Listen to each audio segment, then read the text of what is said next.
Hello, welcome to the All or Nothing podcast.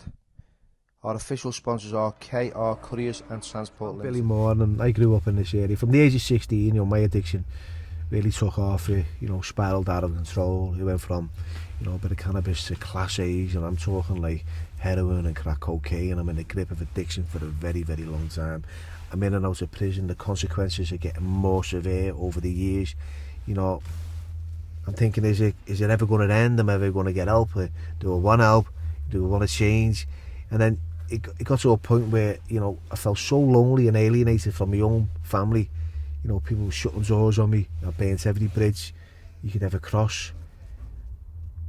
And something had to change. And that's when I made that decision to take a look at what was going on and pull that mirror out and go, okay, Bill, where are you going wrong here? What's the problem? And for me, it was always the drugs. Take away the drugs, I took away the problem. And then I had to learn to, to walk again and think again and feel again. And I was in addiction for about 29 years, so over 2.5 decades, give or take. Like I was emotionally immature. I didn't know how to relate to people. Didn't know how to communicate. I was in fear of any kind of responsibility. I was overwhelmed with letters and phone calls, and couldn't be accountable for anything really, because of the fear and the anxiety, and that is gone now. Yeah, I was just seeing now, people still lost an addiction for years, and when you ask the question like what's changed around here, and you go, well, nothing's changed, but the reality is it's because they haven't changed. They haven't seen what's developed over the years, and how it's all become totally different. Like I said, it's I feel alienated. I feel like a visitor in my own community sometimes, where I grew up. And I get that way thinking, if someone says something to me about why am I here, I'll be like, why are you here? That's the attitude I feel I need to kind of express when I'm walking about. So yeah, it's different. If nothing changes, nothing changes, right? And if you don't change, you're not gonna feel and experience, what's happening around you. That's the truth. You're just gonna be stuck in that mindset. You're gonna be looking at the floor. You're not gonna be seeing colours and bright lights, and you're just gonna be in a pure dark negative headspace. And the people around you are going to be, the same mentality, and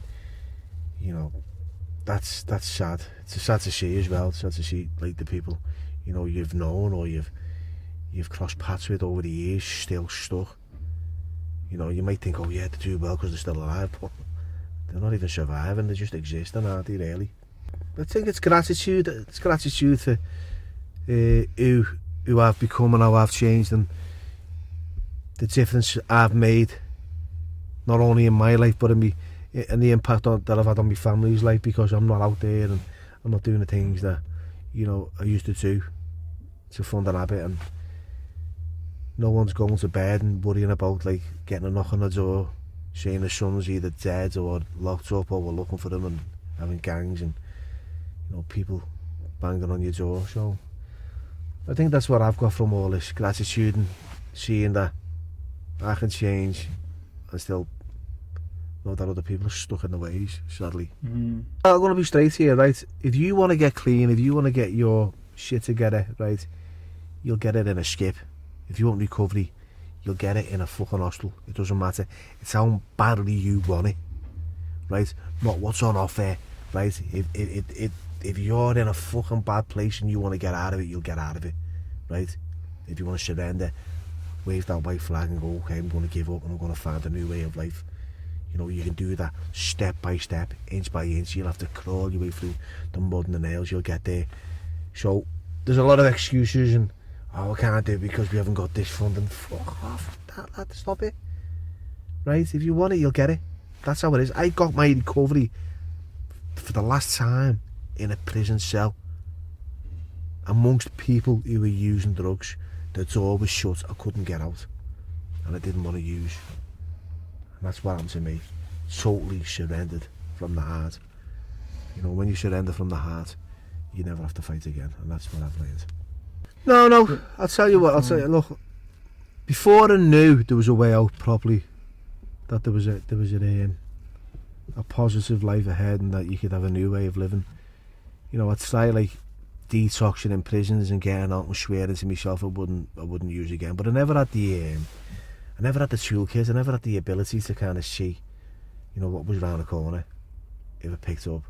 I thought I could control it, and in reality it was controlling me. So when I went into a rehabilitation unit after another stint in prison, that's when I learned, you know, that was when I was educated in the world of like drug addiction, you know, and abstinence, and you know, one was too many and 1,000 was never enough. You know, that's how it took a long time. But yeah, I did try initially a few times, self-willing prisons, you know, promising my family, and it never ever worked. I needed to get taken out of society and, you know, worked on that way. Yeah, I do. It's like a war zone, isn't it? You're just seeing it. It's like a bomb's hit it. Like it's exploded, and you know, no one's decided to kind of like make much of a difference. They just made do with what they've got and just sort of polished it a little bit. You can see the streets here. They just painted all the corrugated, you know, window sheets and doors just to make the streets a little bit more colourful.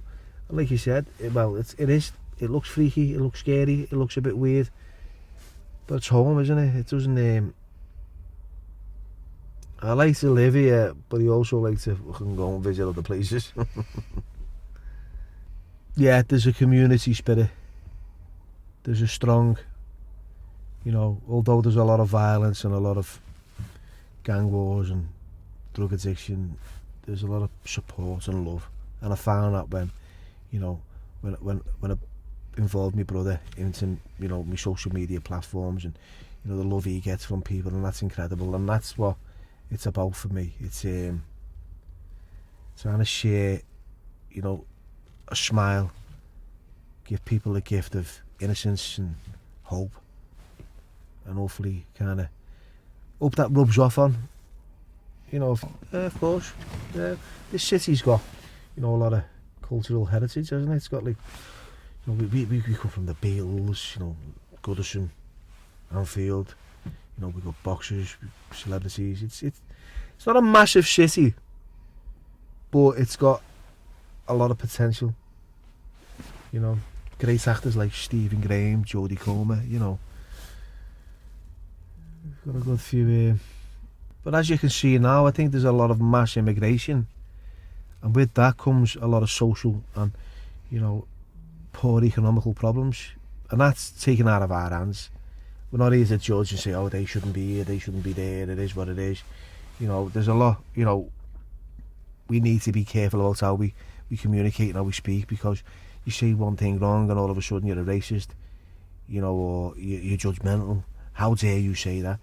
And it is, so we're in a difficult kind of like politically correct environment at the moment, where trying to stand for something will fall for anything, because you want to say, hang on a minute, I went to an area the other week in Liverpool where I grew up, right, and it's an absolute shithole. There's rubbish just getting littered everywhere.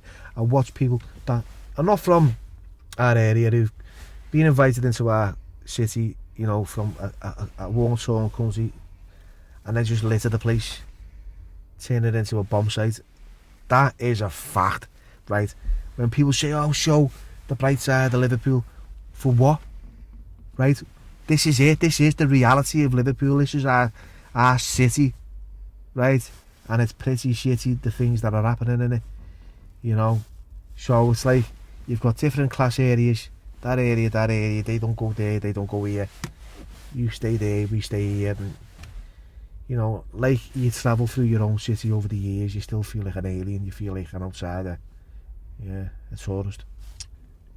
Home is like, I don't know, it's getting smaller and smaller, isn't it? I see, like, although we have a community, the community sticking together. You know, I spoke to a guy, Errol Graham, you know, we won't mind me mentioning his name, and he told me that the community spirit here is fractured.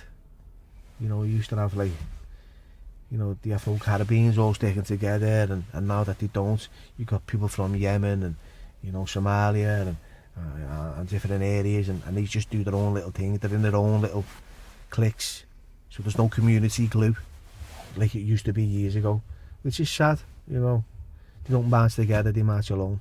Like I said, Granby Street was bouncing. It was a no-go zone. There was music, there was cars pulling up. It was a place you went, you know, and although it was dangerous, it was well known. And Lodge Lane is now changed, and, you know, Lawrence Road and Smithdown and Upper Parliament Street, and, you know, you've just seen London Road, Kensington.